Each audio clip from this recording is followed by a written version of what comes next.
इतिहास के पन्नों में दबी एक सच्ची दास्तान, जिसे बाखबर संत रामपाल जी महाराज ने अपने सत्संगों में उजागर किया है।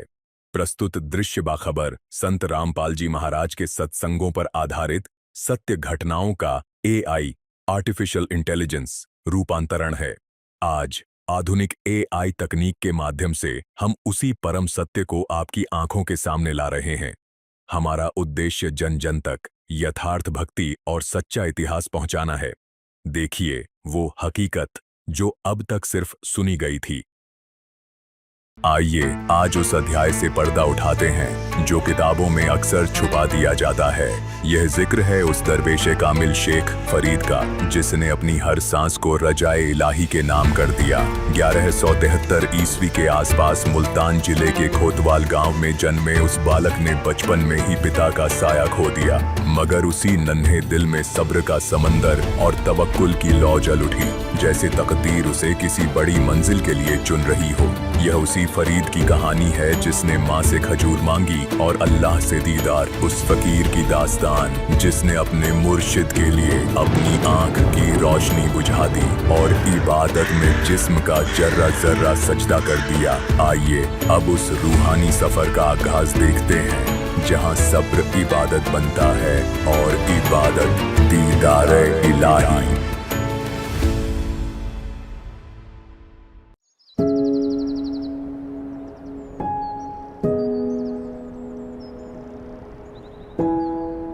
बाबा जी, हमने सालों साल सफ़र किए, तरह तरह के लोग मिले, पर आपने सबको समान समझा। और आपका ये अंदाज माशाअल्लाह, आपके लफ्ज़ों की हर गूंज सीधे दिल और रूह तक उतर जाती है।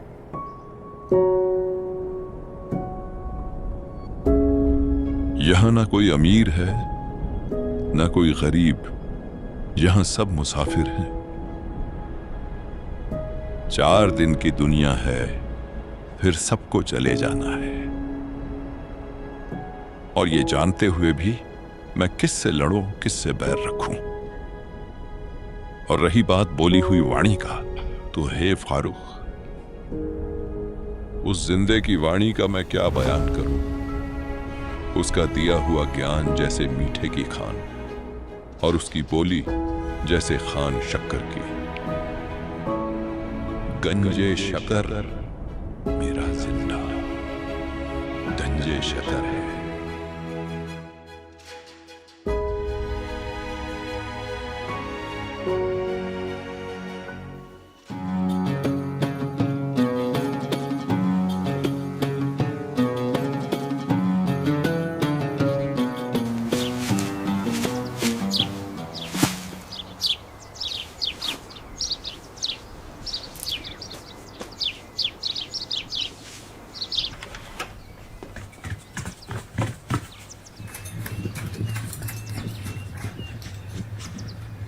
फरीद, क्या हुआ? कुछ नहीं।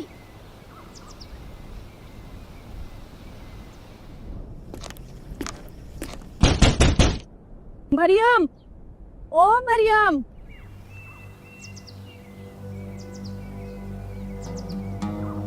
अस्सलाम वालेकुम बहन, क्या हुआ? वालेकुम अस्सलाम। कैसा है ये फरीद? जब देखो तब मारपीट करता रहता है। देखो मेरे बच्चे का क्या हाल किया है। खेलना नहीं आता तो हमारे बच्चों के साथ खेलता ही क्यों है? बहन माफ कीजिएगा, मैं समझा दूंगी उसको, आगे से नहीं करेगा। उसका रोज रोज का है, समझा देना उसको, आगे से हमारे बच्चों के साथ नहीं खेलेगा। मैं समझा दूंगी उसको, आगे से नहीं करेगा। न जाने कैसी परवरिश दी है।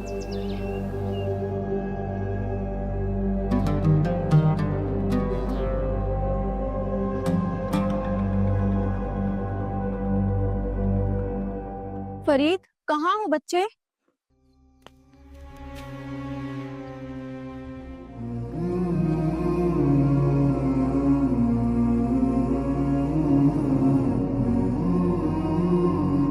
क्या हुआ बच्चे? क्यों करते हो ऐसा? उसकी गलती थी। गलती किसी की भी हो, मारना तो ठीक नहीं था ना बेटे। गलती उसकी थी अम्मी जान। कैसे समझाऊं इसे? बेटा, अच्छे बच्चे लड़ाई झगड़ा नहीं करते। आपको तो प्यार और अदब से पेश आना चाहिए। आप बड़े हो ना बेटे। कल से नहीं खेलूंगा उन लोगों के साथ। बेटा, आप एक काम किया करो। बच्चों के साथ खेलने के बजाय बेटा अल्लाह की नमाज पढ़ा करो।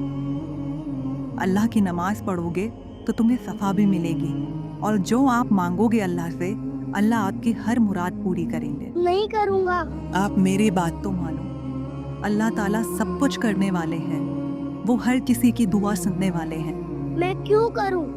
अल्लाह मुझे क्या देगा?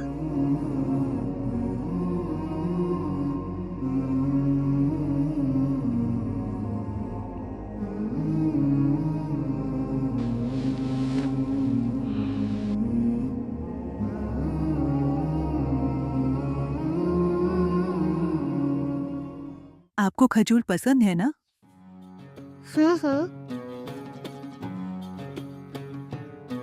बेटा, तो अल्लाह आपको नमाज के बदले खजूर देंगे। सच में? हाँ, बिल्कुल सच में। अल्लाह मुझे खजूर देगा। मुझे पसंद है खजूर।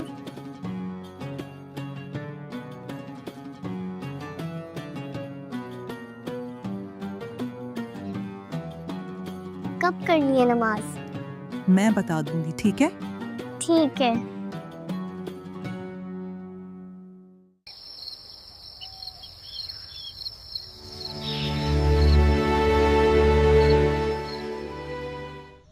अब बस घर का काम रह गया है। फरीद बेटे, नमाज का वक्त हो जी गया है। अम्मी जान, आया।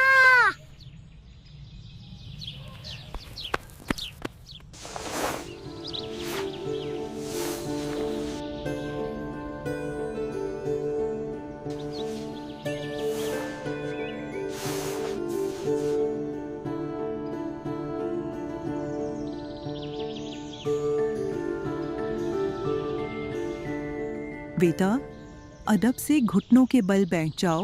दोनों हाथ आगे फैलाकर दिल से ये लफ्ज़ बोलो, अल्लाह खजूर दे, अल्लाह खजूर दे।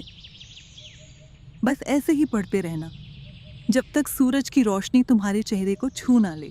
ठीक है मेरे बच्चे? ठीक है अम्मी जान।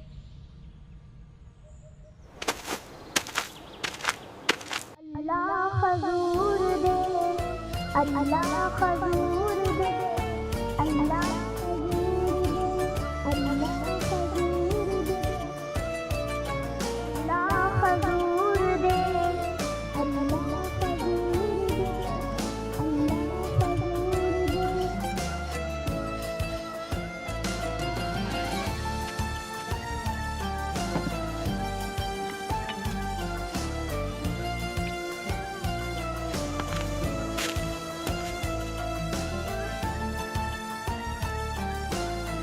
अल्लाह खजूर दे। अल्लाह खजूर दे, अल्लाह खजूर दे, अल्लाह खजूर दे।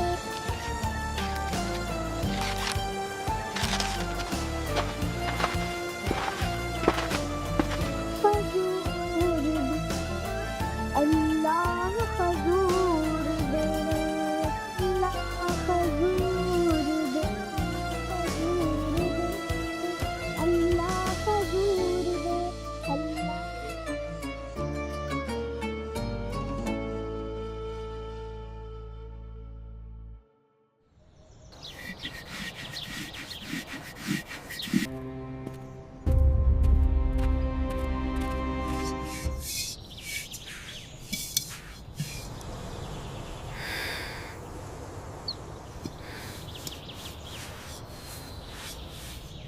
अम्मी जान, आपने मुझसे झूठ कहा।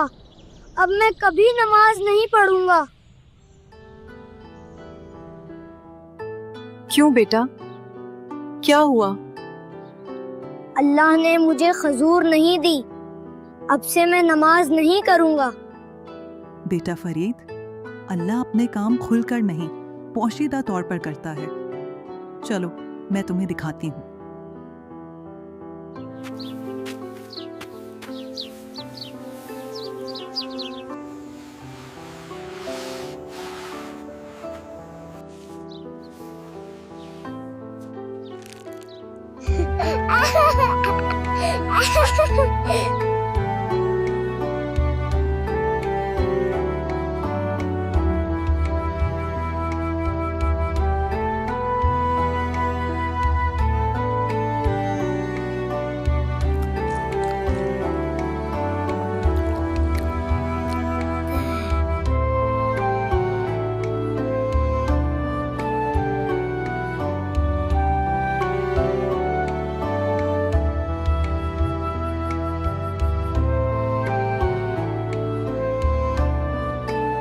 इस तरह प्रतिदिन फरीद नमाज पढ़ता और उसकी अम्मी खिड़की से मुस्कुराते हुए उसे देखती और नमाज के बाद फरीद खुशी खुशी खजूर खाता और उसके दिल में अल्लाह की मोहब्बत और मजबूत होती चली जाती।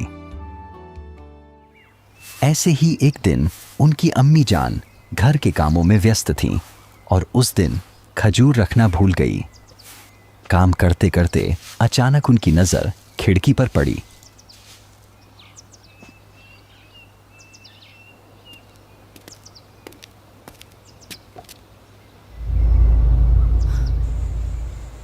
उन्होंने देखा कि सूर्य ऊपर चढ़ चुका था। या अल्लाह, आज मेरे से खता गलती हो गई फरीद। अब शायद कभी मेरी बात नहीं मानेगा, कहेगा तुम झूठ बोलती हो, अल्लाह ने मुझे खजूर नहीं दी, यही सोचकर मुझे परेशान करेगा। अगर आज खजूर ना मिले तो मेरा बच्चा सिर्फ मुझसे नहीं अल्लाह से भी रूठ जाएगा।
अम्मी जान, क्या हुआ? आज आप इतनी परेशान क्यों लग रही हो?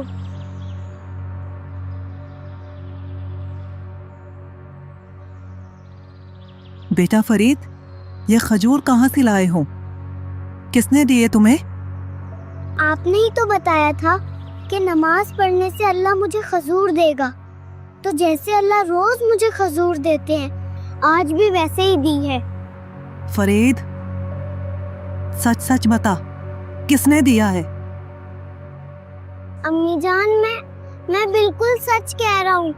ये देखो, रोज की तरह पत्तों में बांध कर दिए हैं। अम्मी, अल्लाह तो नमाज के वक्त हर रोज खजूर देता है।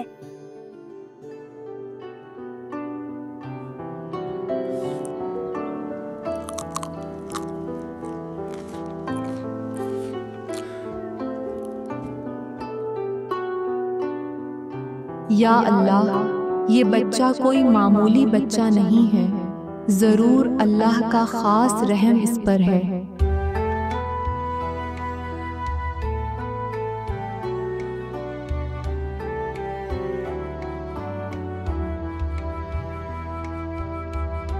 शेख फरीद जी रोजाना उसी अदब और खुशी के साथ नमाज अदा करते थे और उनकी अम्मी जान हर दिन खामोशी से खजूर उनके पास रख दिया करती थी। यूं ही वक्त गुजरता गया। बचपन की वो मासूम इबादत अब दिल की गहराइयों तक उतर चुकी थी। जैसे जैसे शेख फरीद बड़े होते गए, उनका दिल दुनिया की बातों से हटता चला गया और रूह अल्लाह की याद में डूबती चली गई। अब उनका मकसद सिर्फ एक था, रज़ा ए इलाही और कुर्बत ए खुदा। लेकिन दिल में उठते सवालों का जवाब देने वाला, उन्हें सही तरीका ए इबादत सिखाने वाला कोई कामिल रहनुमा उन्हें अभी तक नहीं मिला था। इसी बेचैनी और तलब के साथ शेख फरीद ने यह इरादा कर लिया कि वे घर की चारदीवारी से निकलकर अल्लाह के नेक बंदों, साधुओं और फकीरों की संगत में रहकर इबादत और खिदमत का रास्ता अपनाएंगे। एक दिन उन्होंने पूरे अदब और नरमी के साथ अपनी अम्मी जान से घर से रुखसत होने की इजाजत मांगी। बेटा, जब तू पैदा होने वाला था तो मैं रब की बारगाह में दुआ करती थी, अल्लाह अगर तू मुझे बेटा दे तो इस तरह का देना, बेटा मेरा हो पर बंदा तेरा हो। मेरे अल्लाह अगर मुझे औलाद देना तो इस तरह का देना कि दूध वो मेरा पिए और शुक्र तेरा अदा करे। ऐ अल्लाह अगर बेटा देना तो इस तरह का देना कि कुव्वत रोजी रोटी वो जमीन पर खाए, लेकिन इसी जमीन पर वो तेरे दीन का सिपाही भी बने, वो मुजाहिद फी सबीला भी बने।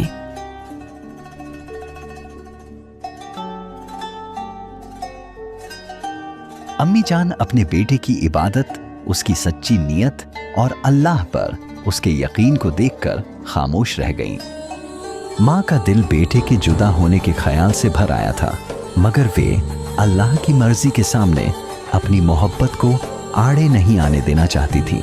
आंखों में आंसू थे, दिल भारी था, मगर लबों पर शिकवा नहीं था। सब्र और तवक्कुल के साथ उन्होंने शेख फरीद को अल्लाह के हवाले करते हुए मुस्कुराकर रुखसत कर दिया।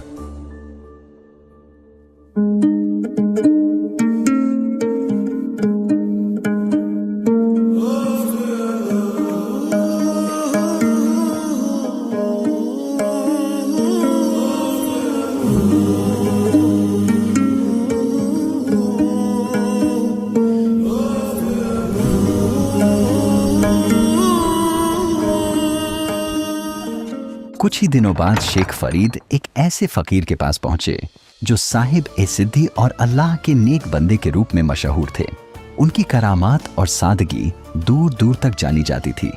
फकीर साहब अपने 7 शिष्यों के साथ एक आश्रम में रहते थे। वहां जिंदगी का हर दिन खिदमत, सब्र और इबादत के उसूल पर चलता था।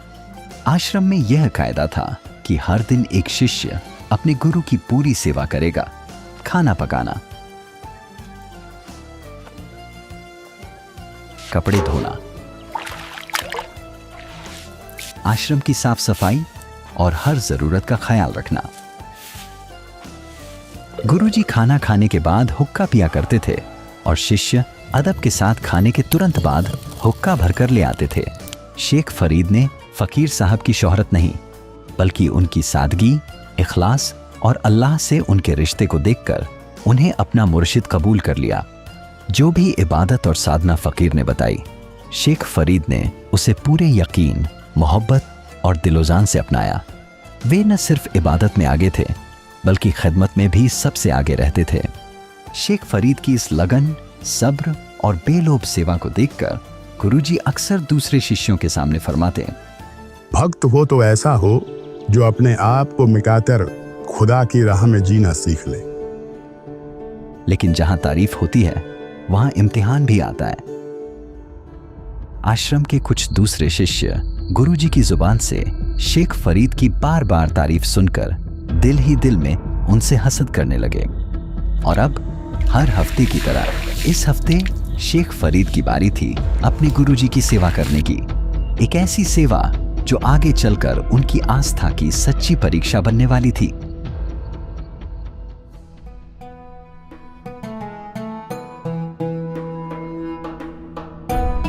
कठिन तप करने से अल्लाह मिलेगा।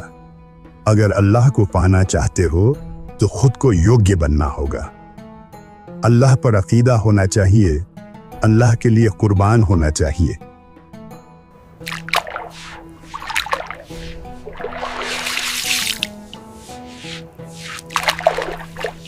और मुर्शिद की खिदमत करनी पड़ेगी, तभी अल्लाह का दीदार होगा।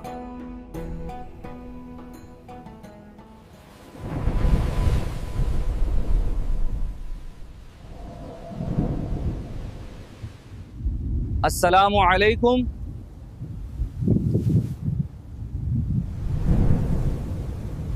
फिर आएंगे इंशाअल्लाह।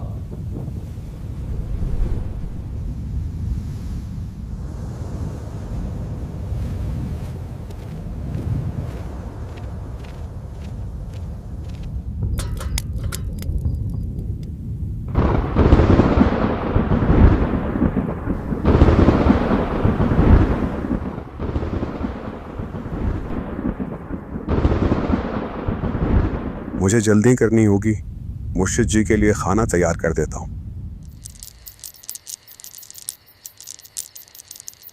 आसमान के हालात बता रहे हैं कि बारिश करीब है। अगर कटी हुई लकड़ियां भीग गईं तो आग जलाना मुश्किल हो जाएगा और फिर मुर्शिद जी की खिदमत में देर हो जाएगी। अल्लाह न करे मेरी वजह से जरा सी भी कोताही रह जाए।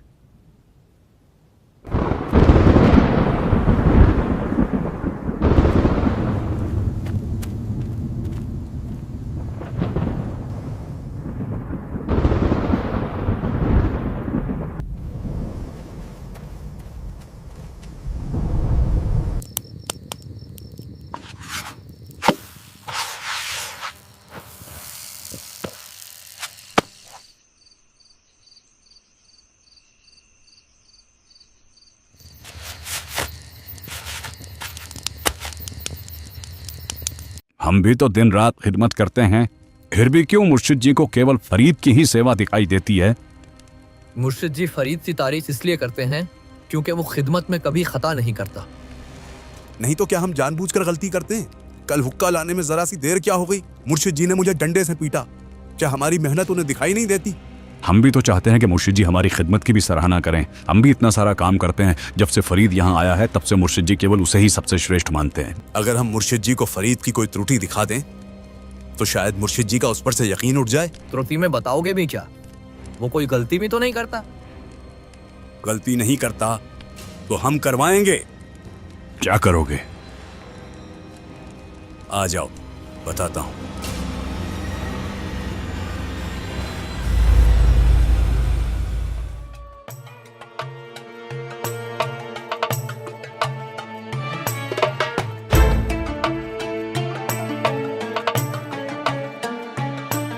मुर्शिद जी, खाना तैयार हो गया है, आप खाना खा लीजिए।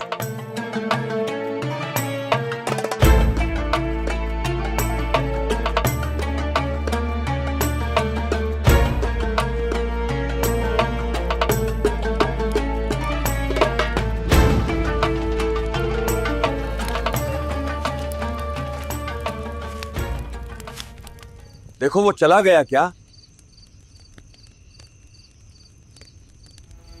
हाँ चला गया।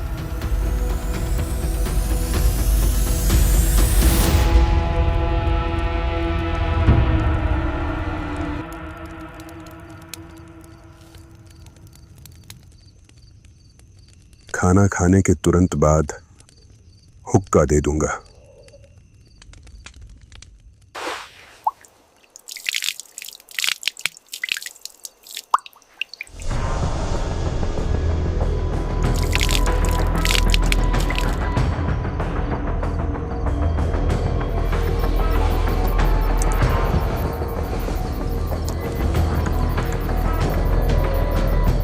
और कुछ चाहिए मुर्शिद जी? नहीं।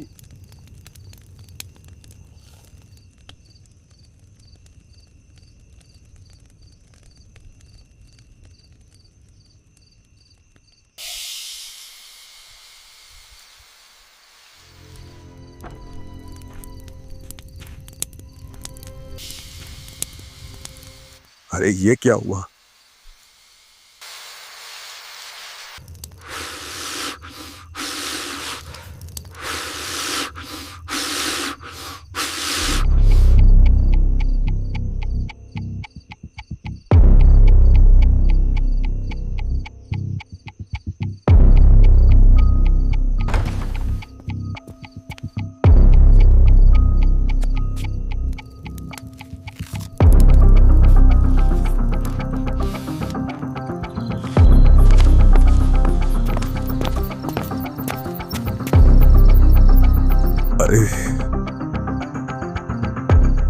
ये सभी लकड़ियां तो गीली हो गई। अब क्या करूं?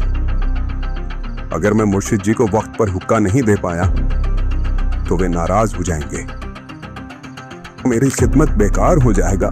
बस यही डर है। ऐ अल्लाह, मेरी मदद कर।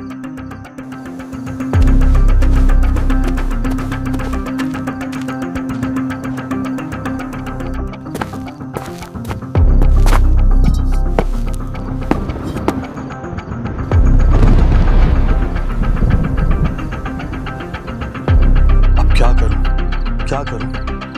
किसी से आग मांग कर ले आता हूं, पर मुर्शिद जी के खाना खाने से पहले लानी पड़ेगी।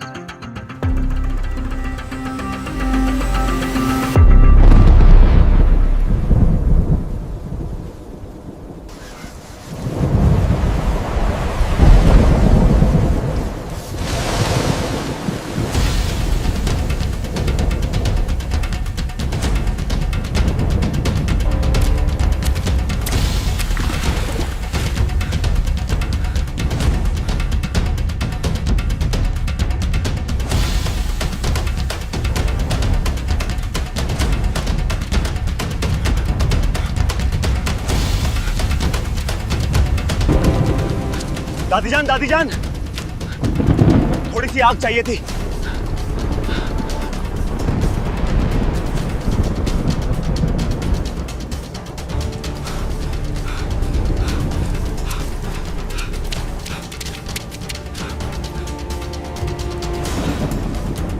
दादी जान, थोड़ी सी आग चाहिए थी। दादी जान,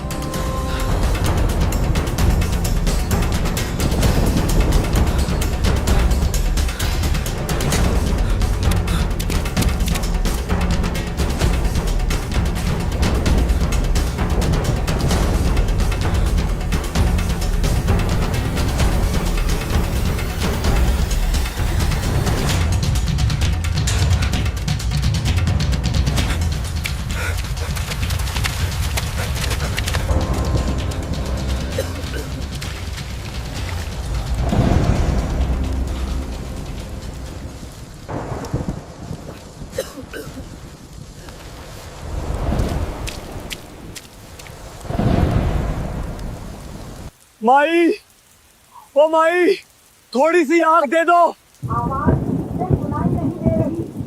माई, ओ माई, थोड़ी सी आग दे दो।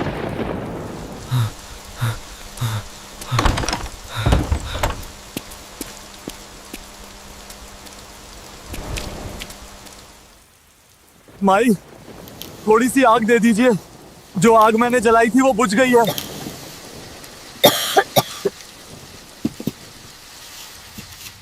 मेरे गुरुजी हुक्का पीते हैं, केवल हुक्के के लिए आग चाहिए थी। तुम्हें दिखाई नहीं दे रहा?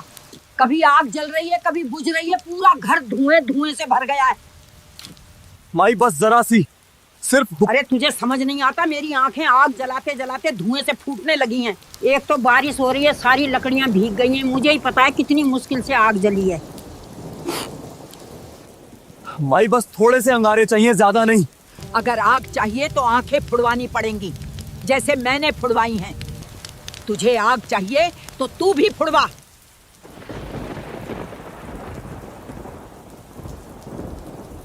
अगर समय पर मुर्शिद जी को हुक्का नहीं पिला पाया तो मेरी खिदमत बेकार हो जाएगी। अगर मेरे मुर्शिद जी रूठ गए तो मेरी ये इबादत किस काम की? मेरा सब कुछ तो मेरे मुर्शिद जी को समर्पित है। नहीं, मैं सेवा में चूकना नहीं चाहता।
तो थोड़ी सी आग दे दो भाई।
फरीद, हुक्का ले आओ। फरीद, फरीद।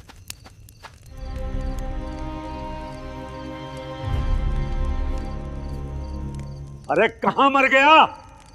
आ गया गुरुजी।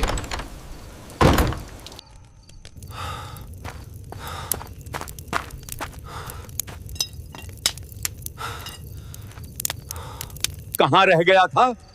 गुरुजी, हुक्के के लिए जो आग बचा कर रखी थी वो बुझ गई थी, इसलिए गांव में आग लेने गया था।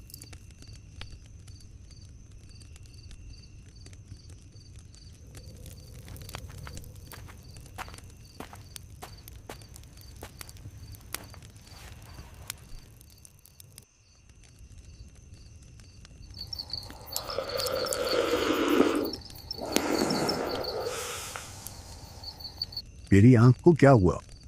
कुछ नहीं हुआ जी। आपके रहते हुए आपके बंदे को कुछ हो सकता है क्या कभी? तो ये कपड़ा आंखों पर कैसे बांध रखा है? मुर्शिद जी कुछ नहीं, आग के धुएं से आंख जल रही थी इसलिए बांध रखा है। लकड़ी से थोड़ी सी चोट लग गई थी।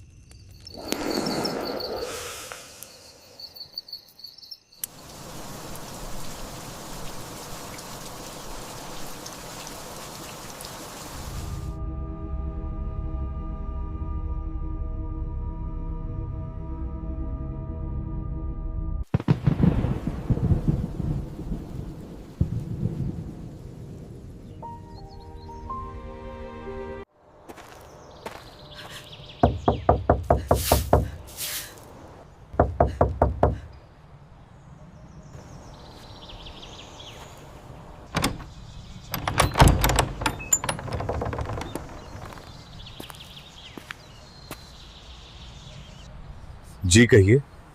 मुझे मुर्शिद जी से मिलना है, कुछ जरूरी बात बतानी है। ठीक है, आइए।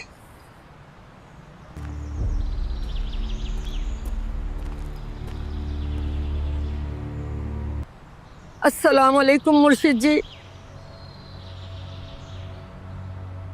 वालेकुम अस्सलाम। फरमाइए, क्या बात है? इस नीच को माफ कीजिए मुर्शिद जी, मुझसे बहुत बड़ी गलती हो गई है। अरे माफी क्यों मांग रही हो? क्या हुआ?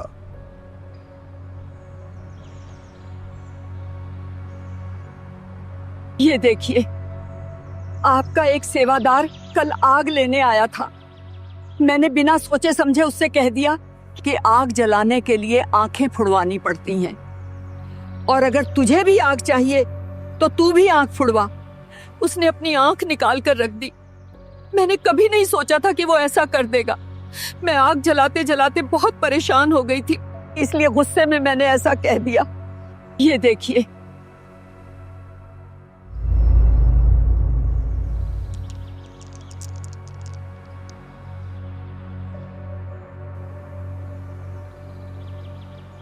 कल किसकी सेवा थी? मुर्शिद जी, कल फरीद की सेवा थी। उसे बुलाओ। जी मुर्शिद जी। फरीद, फरीद।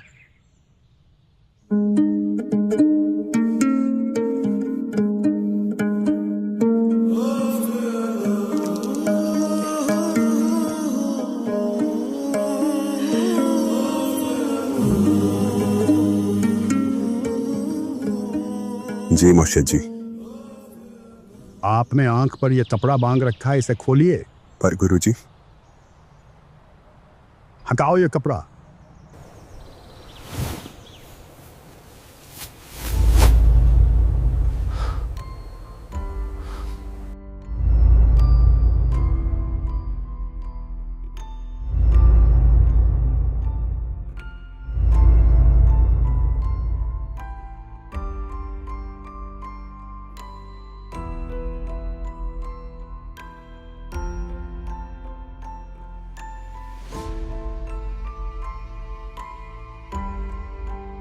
ये जितने भी फांका के जो लोग हैं वे आबिद है या नहीं, और मेरा फरीद आशिक है, आशिक।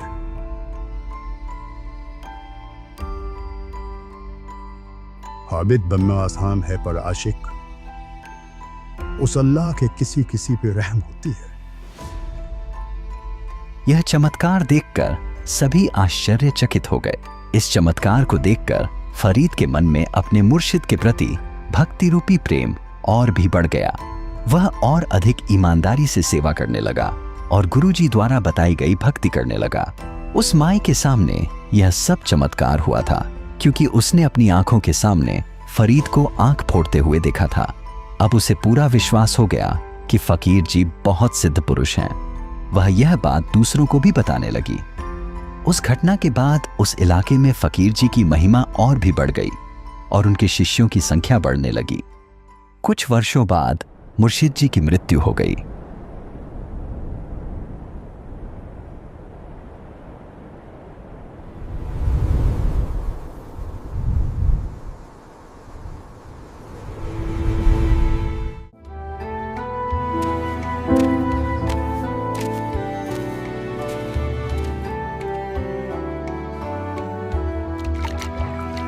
फरीद जी तब भी सेवा में लगे हुए थे। अन्य सेवादार जो फरीद जी के साथ रहते थे उनसे और अधिक ईर्ष्या करने लगे क्योंकि मुर्शिद जी की मृत्यु के बाद लोग फरीद जी की ईमानदारी और सेवा के प्रति सच्ची नियत देखकर उनकी प्रशंसा करने लगे थे। उन्हें डर था कि कहीं फरीद को गुरुपद न मिल जाए। इसी सोच से वे ईर्ष्या करने लगे। फरीद जी गुरुजी द्वारा बताई गई भक्ति को साथ लेकर उस स्थान को त्याग देते हैं। उन्हें अल्लाह के दर्शन की प्रबल इच्छा होती है।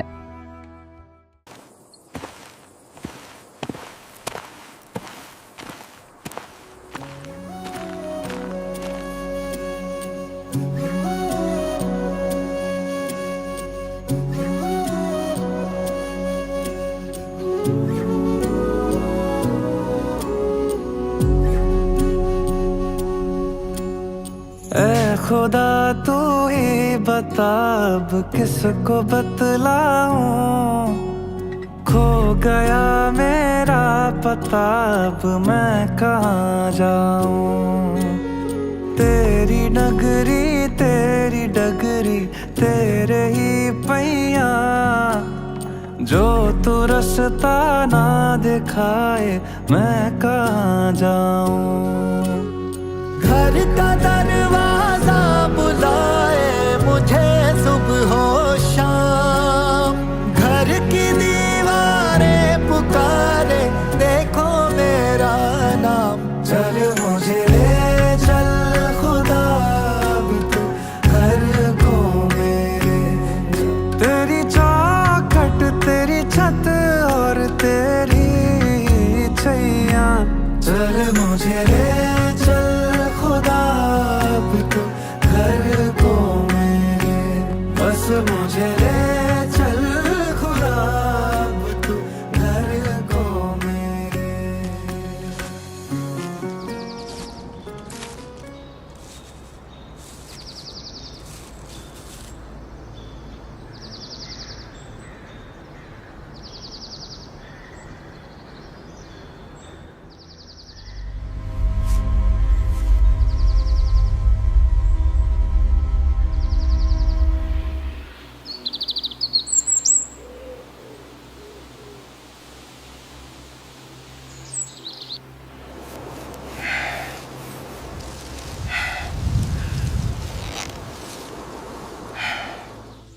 कठिन तप करने से अल्लाह मिलेगा। अगर अल्लाह को पाना चाहते हो तो खुद को योग्य बनना होगा।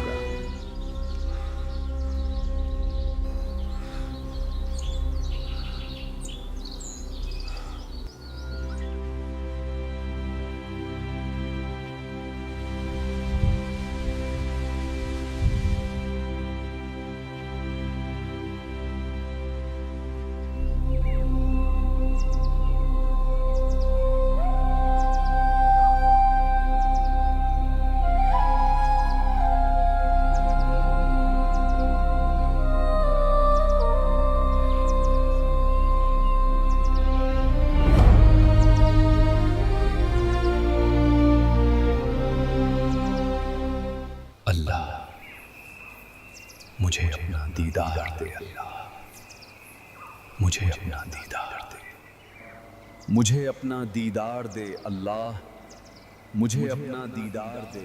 फरीद जी रोज आधे से ज्यादा समय कुएं में रहते थे। मात्र कुछ समय के लिए ही कुएं से बाहर निकलते थे, खाने के लिए और थोड़ा आराम करने के लिए।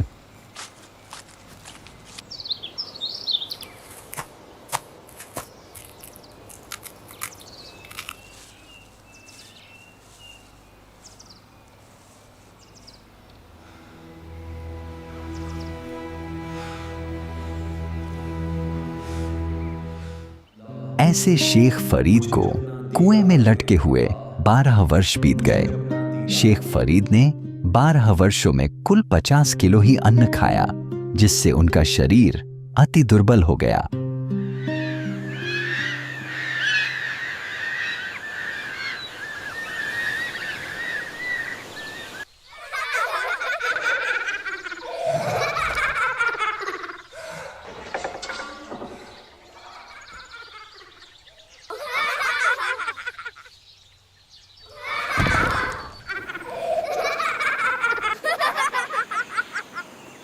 बच्चों मुझे परेशान मत करो, हट जाओ तुम लोग।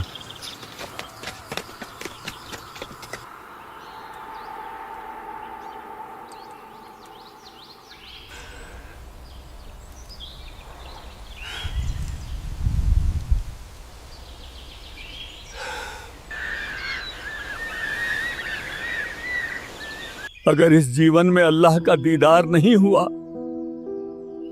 तो ये जीवन व्यर्थ चला जाएगा। आखिर अल्लाह मुझसे कब मिलेंगे? मैं तुम्हें कैसे पाऊं? कहां जाऊं? इतना जीवन बीत गया, दिन पर दिन, रात पर रात गुजरती चली गई। न स्वप्न में मिले, न जागृत अवस्था में। हाय, कहां जाऊं, किससे कहूं? मैं निर्बल पर निर्बल होता जा रहा हूं। आपको कैसे प्राप्त करूं?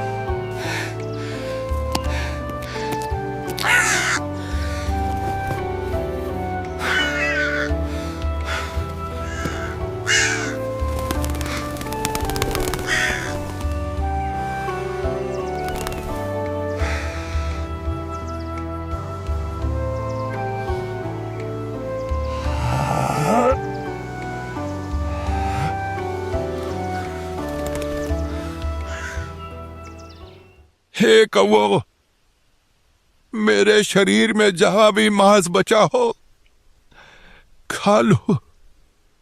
मेरी आंखों को मत खाना, मेरी आंखें छोड़ देना। मुझे अल्लाह का दीदार करना है।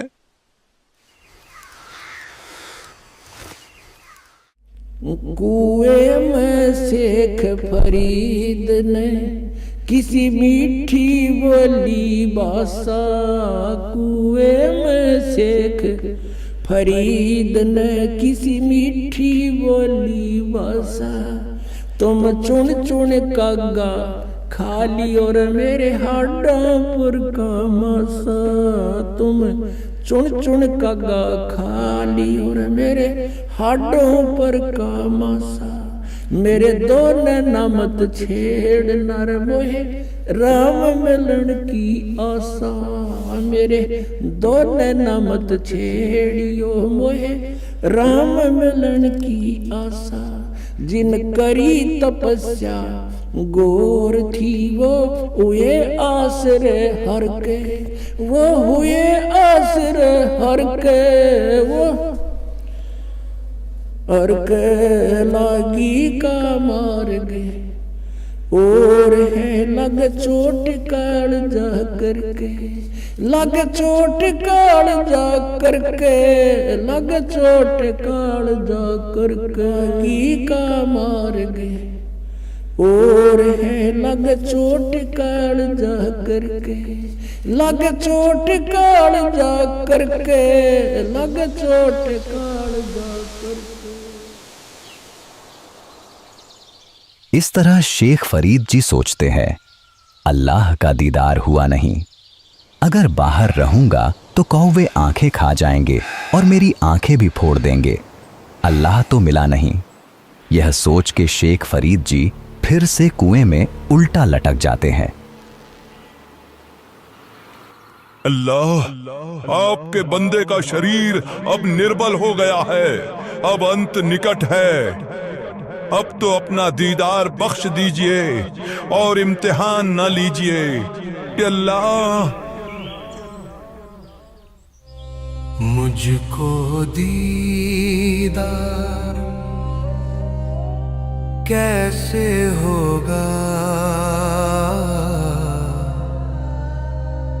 तुम न सुनोगे तो कौन सुनेगा। खाक है शरीर भरे हैं आंसू, कभी तो होगा दीदार ये सोचूं।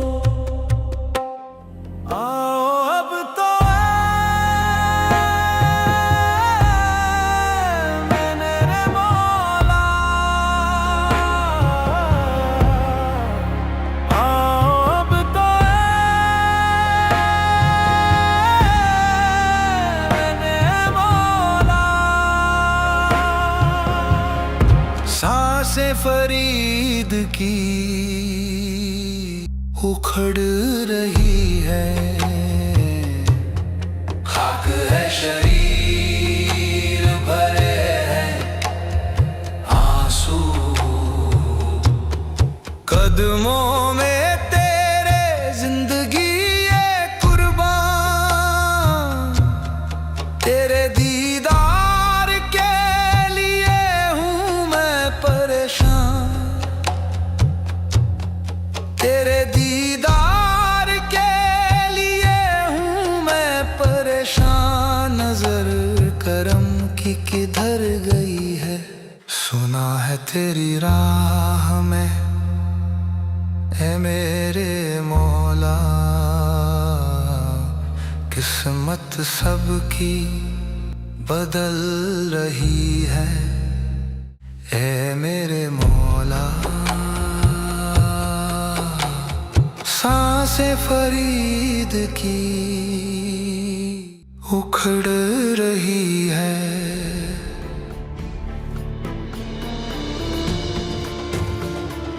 अल्लाह, अपने दीदार की रहमत कीजिए। अल्लाह अल्लाह।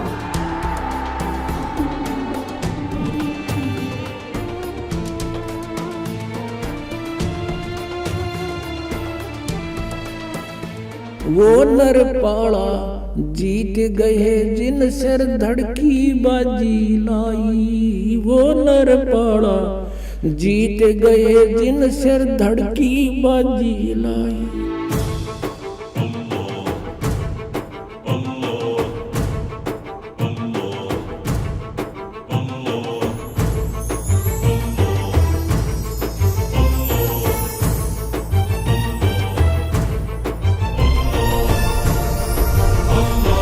गोता मारो स्वर्ग में और जा बैठो पाताले। कह कबीर ढूंढता फिरूं अपने हीरे माणिक लाल।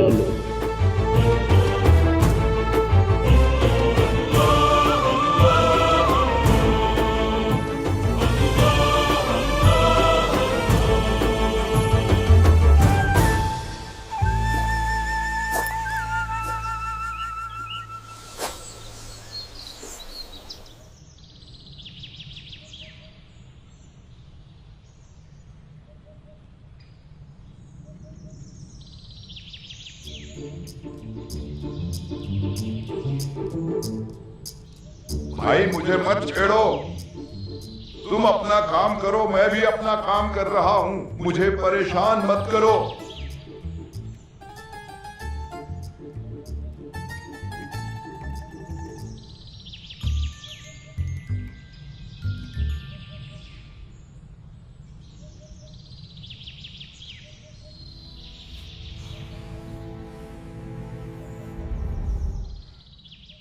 आज ये अच्छा उस्ताद आया, इसने तो मुझे बाहर ही निकाल दिया।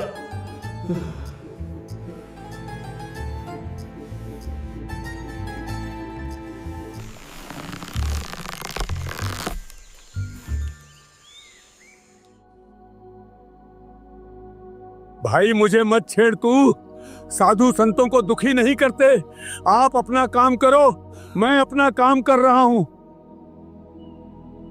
मुझे छोड़ दो वापस। आप यहाँ क्या कर रहे हो फकीर जी?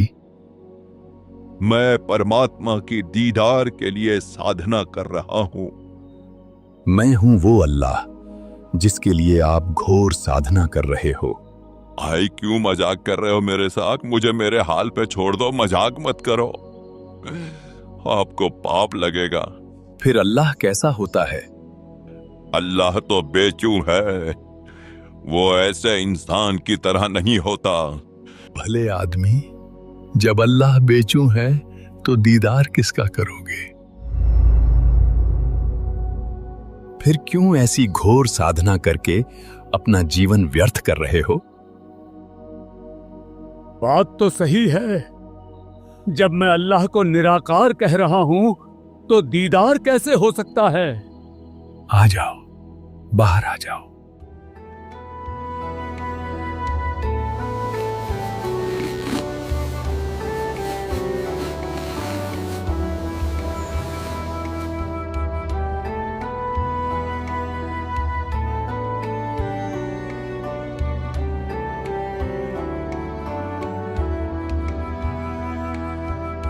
ये अल्लाह तो नहीं हो सकता, लेकिन अल्लाह को जानने वाला बाखबर जरूर है।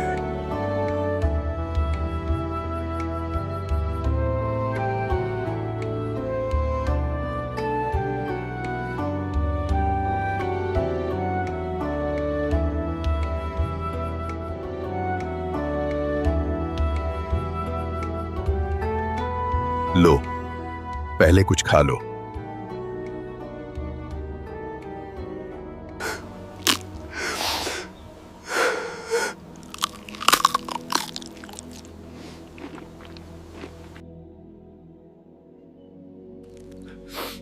हे बाखबर, मेरे दिमाग में पत्थर पड़े थे, ये कभी मेरे दिमाग में नहीं आया। आप बिल्कुल सही कह रहे थे, जब अल्लाह निराकार है तो दीदार कैसे हो सकता है? फरीद, आप अभी भी नहीं समझे। अल्लाह निराकार बेचू नहीं है, वो साकार है, वो सशरीर है, साथ में आसमान पर रहता है। मैं हूं वो अल्लाह।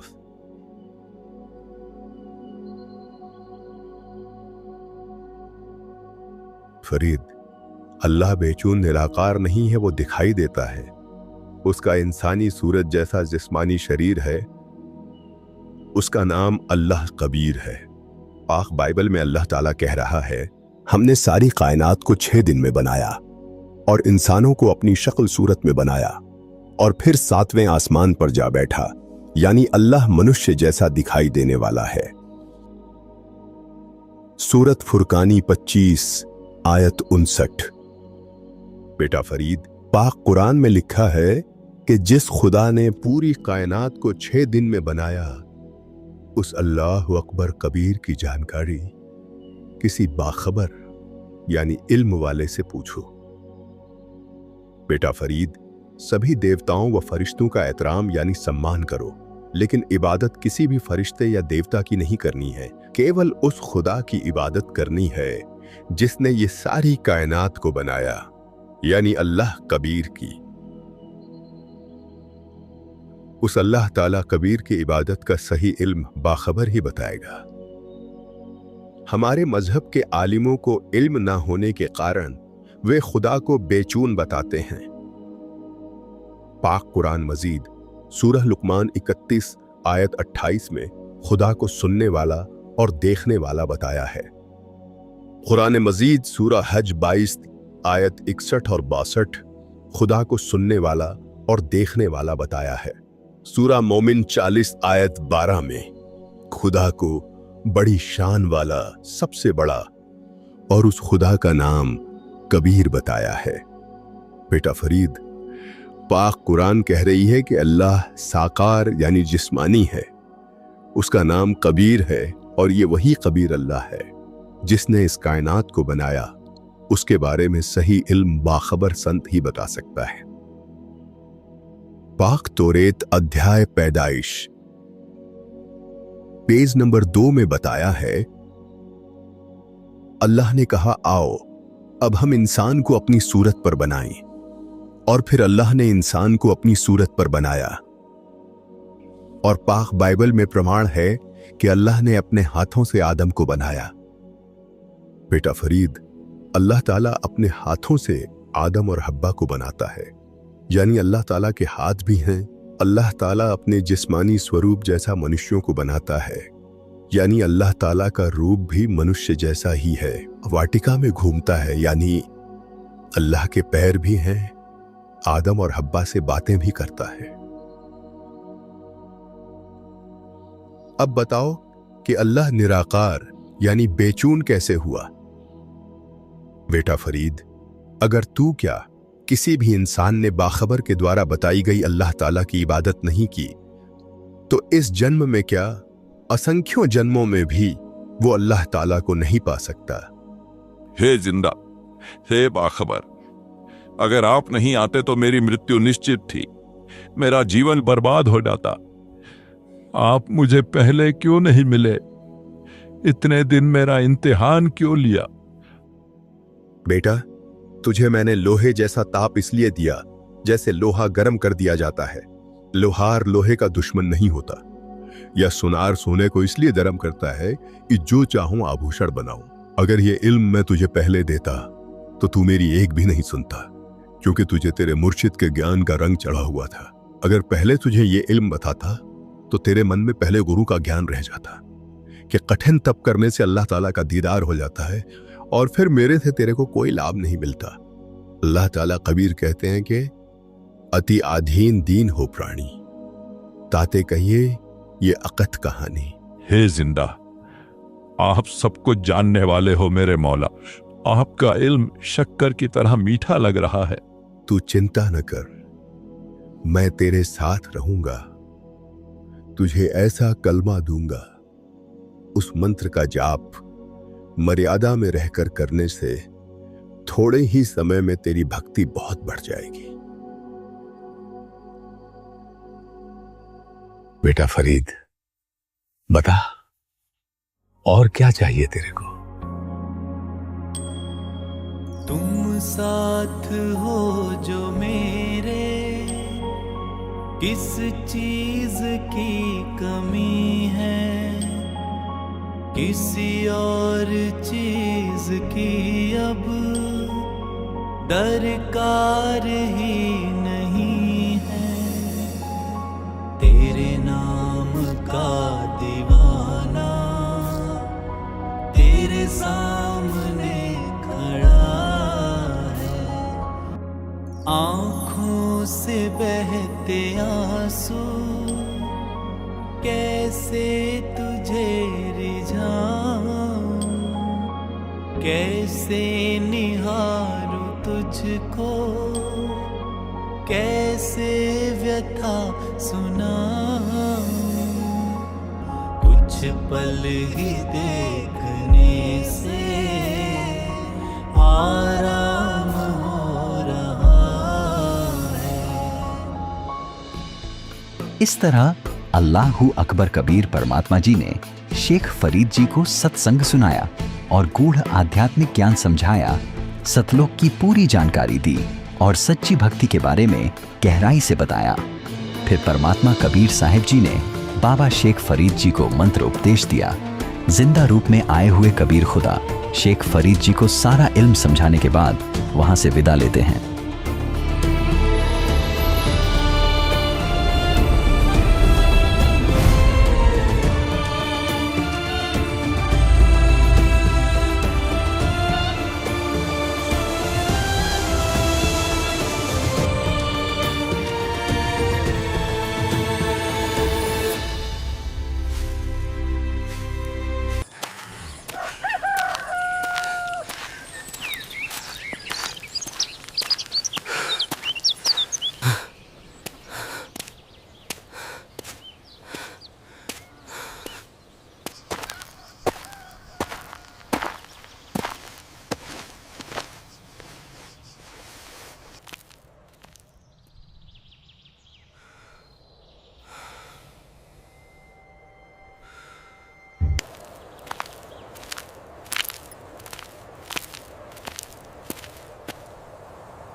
महात्मा जी, पानी पी लीजिए।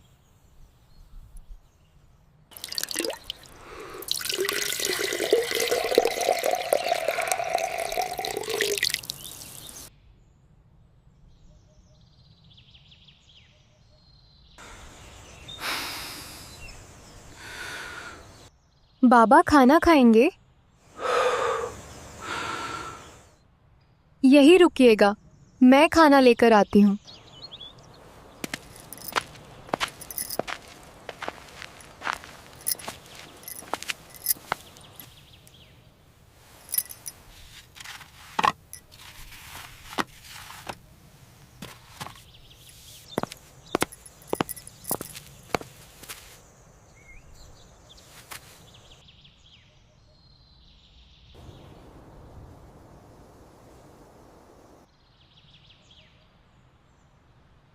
लाइए महात्मा जी, थाली मैं पकड़ लेती हूँ।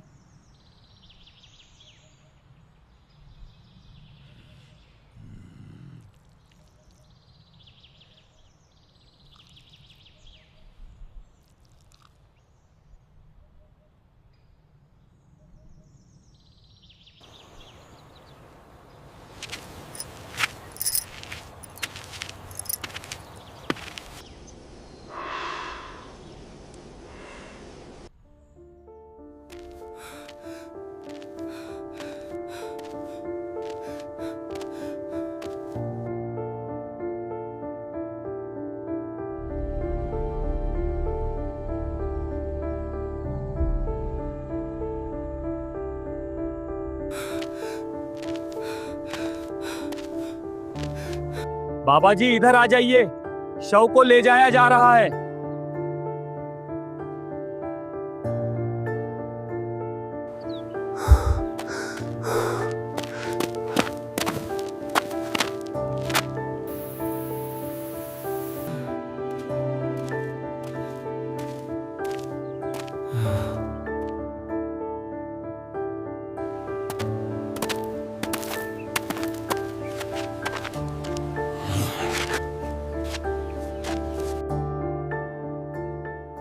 बदन मेरी मिट्टी का, सांसें मेरी उधार हैं।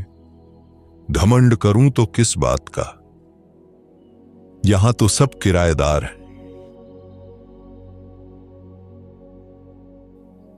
जब आदमी मर जाता है तो उसका बिस्तर, कपड़े सब शमशान में फेंक आते, पर उसका कमाया धन नहीं फेंकते, क्योंकि संसार माया का है, आपका नहीं। बिल्कुल सच बात है बाबा जी। चल चल गईयां पंखियां, जिन्हीं वसाए तल। फरीदा सरू भरिया, भी चलसी थके कवल इकल। ये संसार एक तालाब की तरह है और हम सब मुसाफिर पंछी। आज जो साथ हैं, कल अपनी बारी पर उड़ जाएंगे। कोई पहले छोड़ के चला जाएगा, कोई बाद में। अंत फिर एक समय ऐसा आएगा कि ये संसार रूपी तालाब भी सूख जाएगा, यानी ये शरीर, ये जीवन, ये संसार सब समाप्त हो जाएगा।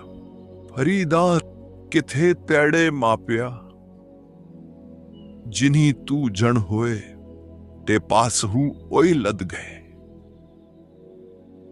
तू अजय न पतियो।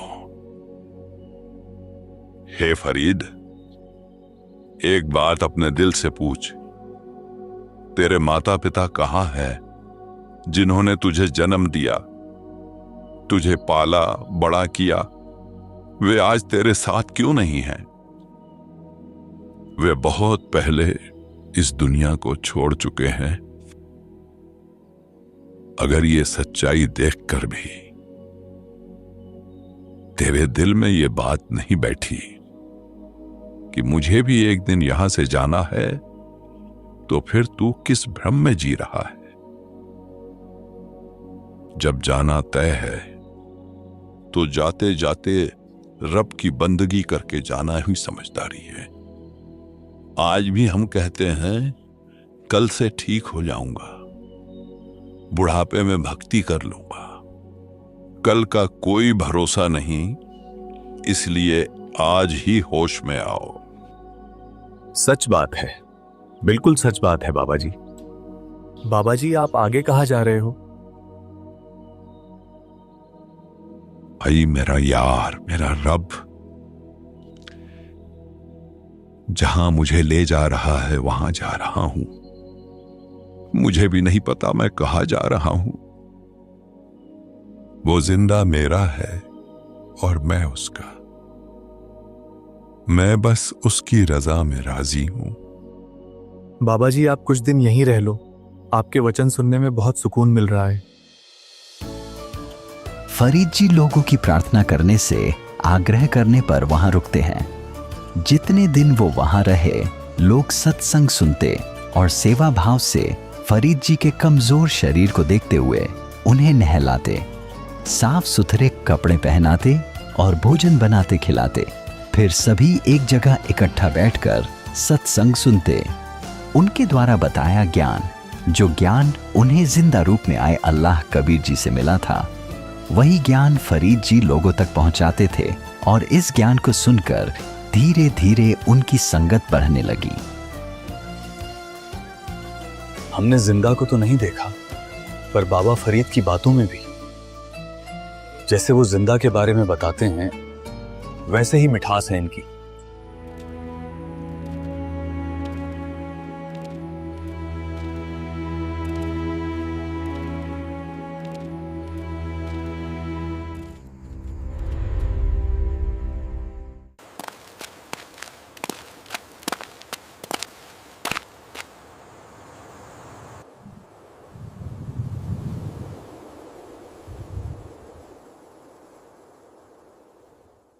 बाबा जी, आप जी को इतना अमृत ज्ञान कैसे प्राप्त हुआ?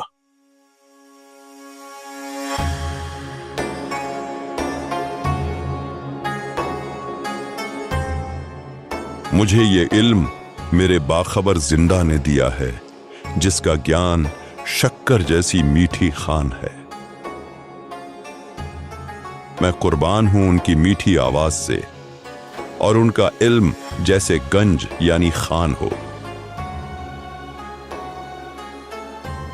मेरा जिंदा गंज शकर है, मैं तो कुछ नहीं हूं, मैं बस उसकी बोली हुई बातों को बता रहा हूं। फरीदा सकरखंड निवात, गुड़ माखियों मांझा दूध, सभे वस्तु मिठियां, रब न पूजन तुद, हे फरीद। शक्कर खंड मिस्री, गुड़ शहद और माझा दूध, ये सारी चीजें मीठी हैं, पर हे रब, तेरे नाम के आगे ये सब चीजें फीकी हैं।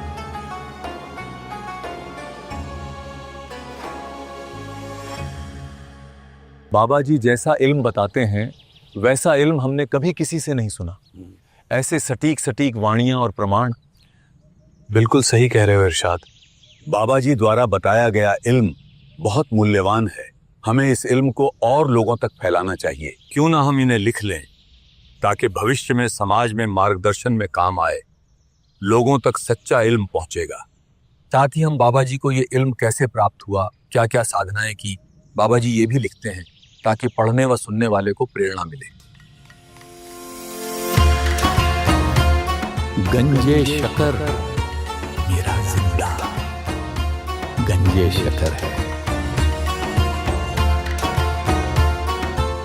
कुछ समय के बाद 1265 ईस्वी में आखिरकार वो घड़ी आ ही गई जब पाकपट्टन वर्तमान पाकिस्तान में उन्होंने 92 वर्ष की आयु में आखिरी सांस ली। उनका जिस्मानी सफर वहीं थम गया, पर खुदा की सच्ची इबादत करने वालों के लिए आने वाले समय के लिए खुदा पर अटूट विश्वास, कुर्बानी व सच्चे खुदा की सच्ची इबादत की एक प्रेरणादायक कहानी छोड़ जाते हैं। आज भी पाकपट्टन पाकिस्तान में उनकी आलीशान दरगाह और वहां मौजूद बहिश्ती दरवाजा उनकी दास्तान की गवाही देते हैं।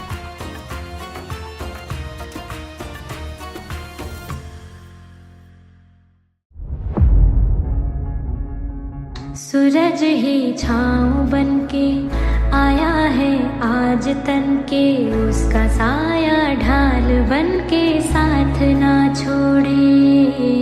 ऐसी ताकत जिसके आगे मौत दम तोड़े।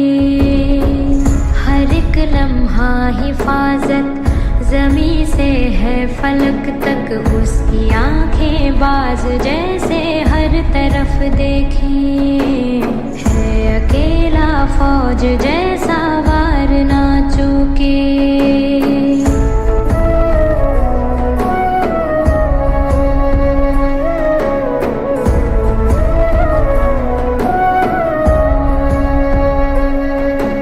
ये अनमोल ज्ञान जगत गुरु तत्वदर्शी संत रामपाल जी महाराज जी के सत्संगों का अंश मात्र है। आप संत रामपाल जी महाराज जी के मंगल प्रवचन संत रामपाल जी महाराज एप्लीकेशन पर भी सुन सकते हैं तथा उनके द्वारा लिखी पुस्तकें भी डाउनलोड कर सकते हैं।